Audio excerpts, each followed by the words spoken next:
보면 눈부신 아침 햇살과 모닝콜로 너와 시작하는 하루 마치 내 인생 hello friends welcome back to my channel. I hope so आपण मैंने बहुत भले थे खुश थे और सुस्थ थे। तो आज ब्लॉग को बहुत बहुत स्वागत। तो ता पूर्व समस्त को गुड मॉर्निंग टू ऑल। तो सका उठला माने आग झीर स्कूल टिफिन बॉक्स प्रिपरेशन तापर जी हजबैंड का लंच टिफिन बॉक्स प्रिपरेशन। तो मुझे सब चेष्टा करे किछिटा क्लिप आपन तो शेयर करी आपण मानकर भी पिला मानकु करकिदा पई भी इजी हबो। तो बहुत कम समय रे माने जेमति कर परिबा। तो एठी मु ब्रेड काढी रखि देली ब्रेकफास्ट करिया पई। तो ये बहुत बढ़िया कौलिया पालंग शाग भी मिलता ताकू भल किना धोईकिना क्लीन कर रखिदेली। एबे आग फास्ट रुटी करने भी तो तापई अटाटा ये चकट नौची। एक्चुअली सकाल टाइम टा सब माँ मान बहुत ही माने बिजी टाइम टा कहया गले खाली मो पाई नो समस्या पाई। तो ये आग अटाटा चकटी रखिदेली। तो आज मु बहुत कम समय भितर एक पिला मानकु केमते हम हेल्दी ब्रेकफास्ट आउ तांको लंच टिफिन बॉक्स दे परिबा। तो चलतु ये लंच रे झील को रुटीटा कर देवी। तो आग ताकू रुटीटा बेलिकिना सेकिकी रखिदेवी। तापर आपण मन गोटे बहुत बढ़िया हेल्दी रेसिपी देखेबी जोटा पिला मन पई भी हेल्दी और से आराम से भी खाईदेवे आ बहुत कम समय हो पारिबो। सकाळ टाइम तो बहुत ही जल्दी जल्दी पळला बेला लागे। तो चेष्टा करे 10 मिनिट भीतर केमती माने सब काम सारिया पई। मो झियो स्कूल को रुटी नले पराठा एम सब नेकी जाए। भातटा से स्कूल रो आसला परे ही खाए। तो रुटी हो कि भात हो पिला मानक पेटटा पुरिया दरकार आउ हेल्दी भी आम माने दवा दरकार ना कोन फ्रेंड्स। तो ये रुटी दीटा मुझे करनेली आग मो झीर आग ब्रेकफास्ट लंच टिफिन बॉक्स देदेवी। तापर जी आम मानकर ब्रेकफास्ट प्रिपरेशन करी। तो ये पालक शाग को धोईकिना रखी छोट छोट कर काटी नबा। तो पालक शाग तो बहुत आयरन अच्छी आ पिला दबा निहाती दरकार। तो पिला तो शाग खाइबा जमे भल पाती किंतु यही टाइप जब करके देवे ना पिला माने आराम से भी खाईदेवे आ माँ मानक करने बहुत इजी। तो ये मुझे करेईटा बसई देली। करेईटा टे गरम होता आ भितर मुझे 2-3टा रसुन नहीं भी चुना चुना कर काटी नेबी। आ पनीर भी रखी पनीर भी ये आड करी। जदि पनीर नथिबो किछि कथा नहीं आपण सोयाबीन थी सोयाबीन भी आड कर पारे ना आलू भी आड कर पारे ना स्वीट कॉर्न भी आड कर पारे। ठीक अच्छे फ्रेंड्स। तो मो पाखे पनीर था तो मुझे अल्प किटा नहीं। तो ये कड़े बटर आड करनेली। बटर फ्लेवरटा बहुत भल लगे। बटर नथिले घी आड करदे बहुत भल लगे। रसुन जो काटी रखिले ताको ये आड करनेली। ग्रीन चिली चाहिए भी ये आड कर पारे। चिली फ्लेक्स जस्ट टिके मुझे आड कर जो पालक शाग काटी रखते ताको ये आड करनबा। स्वाद अनुसार सल्ट आड करनबा। जेहेतु शागटा बहुत कम होता है से अनुसार क्वांटिटी आपण माने लुणटा आड करथिबे। शागटा गोटे मिनिट खंडे भाजला परे पनीर जो काटी रखले ताकू भी आड करनबा। पनीरटा बेसी छोट छोट करी काटिबे बहुत भल भी लागिबो। बस ये पनीर आ शागटा भलसे भाजी गला परे क्षीर ये मु गोटे कप ये आड कर नेची। तो यहाँ क्षीर रे हबो आ जेहेतु मैं कही ऑलरेडी हेल्दी। तो ये चीज रो स्लाइस ये गोटे आड कर नौची। जदि चीज नथिबो किछि कथा नहीं आपण माने अवॉइड भी कर परिबे। तो ये टिके थिक करिया पे मैदाटा को टिके हल्का आसी हम भाजी नौची। आपण माने चले टिके घी की बटर देकिना भी भाजी परिबे। तो मैं हल्का आसे सेमतिया रोस्ट कर नेली मैदाटा को। तापर ये आम आड कर दबा। तो मैदाटा भलसे भाजी होता। तो ये मैदाटा को आम घाटी दबा कंटिन्यूअसली घाटिबा जेमति बिंडा भी न हबो। तो आराम से मैदाटा भलसे माने मिक्स हो गला। लास्ट को ये आम ओरिगानो आड कर नबा को भल किना मिक्स कर दबा। जेहेतु मैदा ए गोटे स्पून आड तो सांग सांग देखो के सुंदर किना क्रीमी स्ट्रक्चर पड़े आ थिक भी गलानी। ये टाइम गैसटा बंद कर दबा। टिके ठंडा होगला परे आम ब्रेड सैंडविच करबा। ठीक अच्छे फ्रेंड्स। देखले ना केते healthy white sauce garlic palak paneer पूरा रेडी। तो चलतु एबे आकु गोटे आम पाउरुटी स्टफिंग दबा। रुटी से भी स्टफिंग दे परिबा बहुत ही इजी और बहुत जल्दी भी हो। तो ये मो पाखे ब्राउन ब्रेड नथिला मिल्क ब्रेड थिला ताकू टिके बटर रे सेकी देली। तो यहाँ हूँ आमर सैंडविच पई मेन स्टफिंगटा आ बहुत ही हेल्दी। जेहेतु पालक बटर गार्लिक तेज पड़ी पनीर बहुत ही हेल्दी। ये चाहिए कॉर्न कैप्सिकम गाजर जहाँ भी चाहिए वेजिटेबल जिनस भी आड कर पारे। पिला बहुत भल लगे खास कर व्हाइट सॉसटा पिला बेसी भल लगी थाए और बहुत जल्दी भी हो जाए व्हाइट सॉसटा। तो स्टफिंग देकिना बटर देकिना भलसे सेकी नेली। बहुत ही कम समय भितर मो झीर breakfast lunch tiffin box ready. तो ये रुटी सहित मुझे आमर सॉस गार्लिक पालक पनीर बहुत ही बढ़िया लगे। आपको रोल करकिना भी दे पारे। तास्त रहा ये आम ब्रेकफास्ट पे सैंडविच बहुत ही हेल्दी फ्रेंड्स। आपण मैंने गोटे ट्राए करूँ खास कर बहुत जल्दी भी हो आ पिला खायापी भी बहुत बढ़िया लगे। पिला मन पई स्कूल टिफिन बॉक्स दापई बहुत ही इजी उपाय मुझे कर देखली। आपण मैंने निहाती ट्राए करेंगे आ पिला तो निहाती भल लगे। सो फ्रेंड्स एबे जीव मो झील स्कूल तापर मुझे देखी हजबैंड का ऑफिस लंच टिफिन बॉक्स केमती कम समय भितर आम प्रिपरेशन करें। किंतु ता पूर्व टिके चाहाटा पीवा दरकार ना कौन फ्रेंड्स। तो हजबैंड झील को स्कूल छाड़ी आसबे तापर जी आम दिजन जाक चाहाटा एंजॉय करूँ। तो जो मानकर सकाळू चाहा पीवाटा अभ्यास से बिना चारे कौन काम कर पारे से गोटे बहुत बड़ एग्जांपल। तो ये ऑलमोस्ट मो चाहटा ही आसलानी आ हजबैंड भी झील को स्कूल छाड़ी सी भी आसीगले। तो चलतु मिसिकिना टिके मॉर्निंग टीटा एंजॉय करवा। तापर मुझे देखी ऑफिस लंच टिफिन बॉक्सटा केमती प्रिपरेशन कर ओनली 30 मिनिट्स भितर मुझे सब से समय भितर ही बहुत माने क्विक इजी रेसिपी करने चेष्टा करे। तो चाटा तो बहुत बढ़िया से एंजॉय कलु और चाटा भी बहुत बढ़िया टेस्टी भी होता। सो फ्रेंड्स चा तो पिया होगा चलते ए husband office lunch tiffin box preparation करनबा। तो फास्ट आग मो मसला टी कटाकटी आग करदे सब प्रिपरेशन करदे आमको रोसई करने बहुत इजी होता है। तो ये मुझे रसुण चुना चुना कर काटिकी रखीदेली पियाज भी चुना चुना कर काटी रखीदेवी तापर जाकि आम रोसईटा स्टार्ट करवा।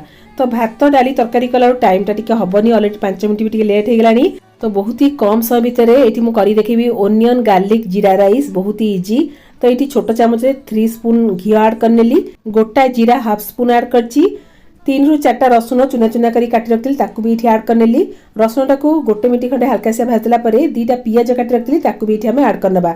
पियाजटा बहुत पतला काटिबा जिनता खाया भी टेस्टा बहुत भल आसीबो।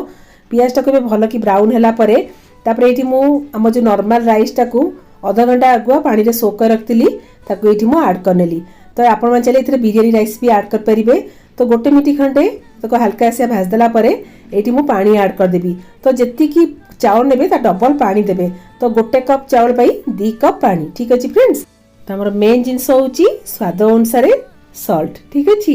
तो ये सल्ट ऐड होगला ये जस्ट टिके सब जिन बालांस करने ये 1 स्पून मुझे सुगार ऐड करी जोटा कि क्लिप मिस होपर घोड़े देवी। आमर 20 मिनट भितर आमर पूरा जीरा अनियन गार्लिक राइस पूरा रेडी हो। चलते ए पालक पनीर करवा किंतु मो स्टाइल ठीक अच्छे।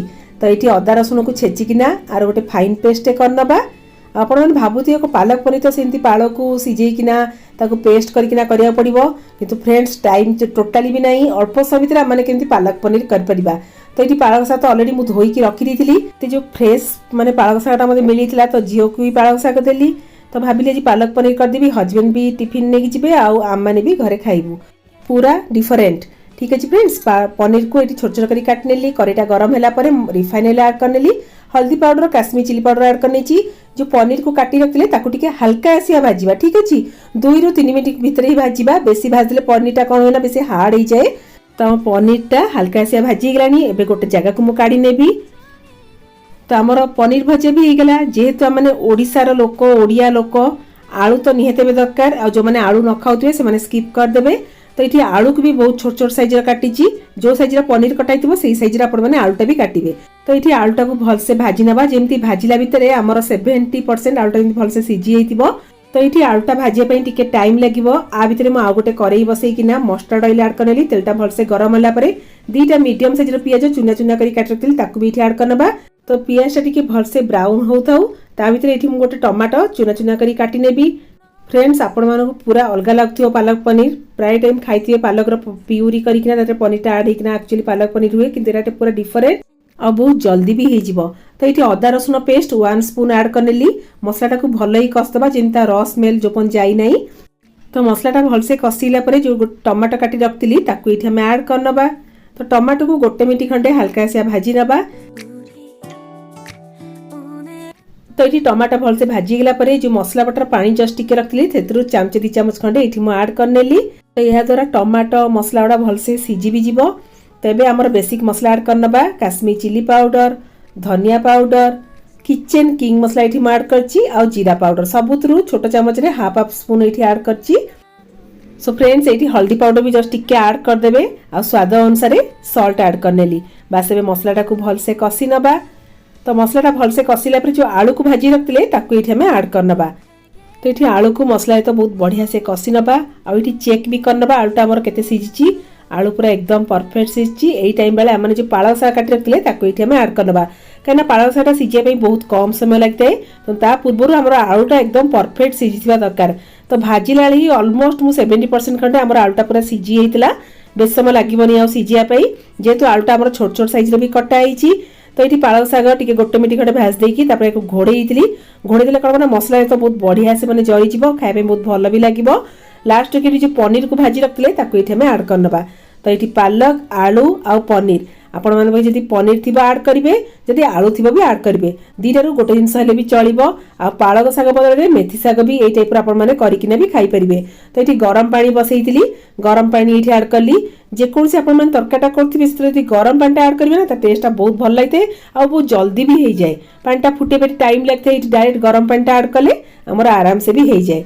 तो 5 मिनट पई मु घोड़े देबी तापर जे आमन चेक करबा तो देखो एकदम पूरा परफेक्ट होईची साग आलू पनीर पूरा मसला सब बहुत बढ़िया से सिझिकिना तार बासना बहुत बढ़िया आसुची। लास्ट के घर जो क्षीर सरटा थिला सेतिरु गोटे स्पून एठी मु ऐड करनेली आ बटर हाफ स्पून ऐड करनेली ताको भल किना मिक्स कर दबा।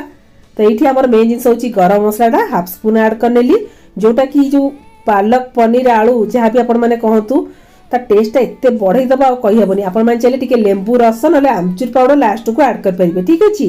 तो हस्बैंड कर ऑफिस लंच पूरा रेडी एबे टिफिन टा लगे नेबी। एक्चुअली ऑफिस टाइम बेले जल्दी जल्दी काम करके टिफिन दा बहुत डिफिकल्ट होता है तो प्राय टाइम चेष्टा करे पुलाव नले जे कोनसी वेजिटेबल राइस हेगला जीरा राइस हेगला हम करे पे चेष्टा करे। तो ये जीरा राइस रे हम कोन करथिला पनीर जो भाजी रखली तातु टिके ऐड कर नैतिली जोटा खाए पे बहुत भल लागिवो। तो हमर टिफिन बॉक्स पूरा रेडी हस्बैंड भी रेडी हेलेनी तो सी जीवे ऑफिस मु टिके रिलैक्स। फ्रेंड्स आपण माने निहाते भी रेसिपीटा ट्राई करिवे। चल रहा मैं ऑफिस।